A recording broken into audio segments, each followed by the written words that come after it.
Let's protect our environment. අපි අපේ පරිසරය ආරක්ෂා කරමු. The environment is the nearest surrounding of us.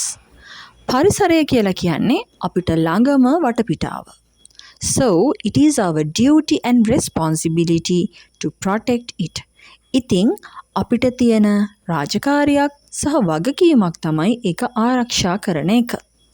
Today, our planet Earth faces serious threats like pollution, global warming, and deforestation due to human activities. වර්තමානය වෙනකොට නැත්නම් අද වෙනකොට අපේ ග්‍රහලෝකය පෘථුවිය මුහුණ දීලා තියෙනවා භයානක අනතුරකට. හරියට දූෂණය, ගෝලීය උෂ්ණත්වය වැඩිවීම, ඒ වගේම වන ප්‍රභවයන් අඩුවීම මේවට හේතු වෙලා තියෙන්නේ මිනිසුන්ගේ ක්‍රියාකාරකම්.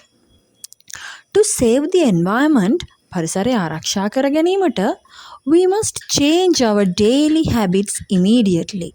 අපි අනිවාර්යයෙන්ම වෙනස් කරගන්න ඕනි අපේ දෛනික පුරුදු ඉතා ඉක්මනින්. We can start to protect our environment by planting trees. අපිට පුළුවන් ආරම්භ කරන්න පරිසරය ආරක්ෂා කරන එක ශාක වගා කිරීම තුලින්. To clean the air, ඒකෙන් අපිට පුළුවන් වායුගෝලය පිරිසිදු කරගන්න. Also, it is a must to reduce the usage of plastic. ඒ වගේම අනිවාර්යයෙන්ම කරන්න ඕනි දෙයක් තමයි ප්ලාස්ටික් භාවිතාව අඩු කරන එක. On the other hand, අනිත් පැත්තෙන් බැලුවාම saving water and electricity at home also make a big difference. ඒ වගේම තමයි අනිත් පැත්තෙන් බැලුවාම ජලය ආරක්ෂා කරන එක, ඒ වගේම විදුලිය ආරක්ෂා කරන එක ගෙදරදී ඒකනුත් ලොකු වෙනසක් කරන්න පුළුවන්. Not only that, ඒක විතරක් නෙමෙයි. We should practice recycling and stop littering in public spaces. අපි ඒ වගේම පටන් ගන්න ඕනි පුරුදු වෙන්න ප්‍රතිචක්‍රීකරණය කිරීම.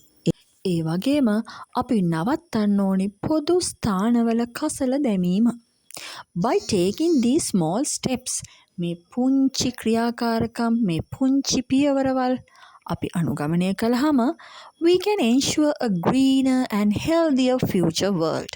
අපිට පුළුවන් ආරක්ෂාව තහවුරු කරගන්න හරිත, ඒ වගේම සෞඛ්‍ය සම්පන්න අනාගත ලෝකයක් ගැන.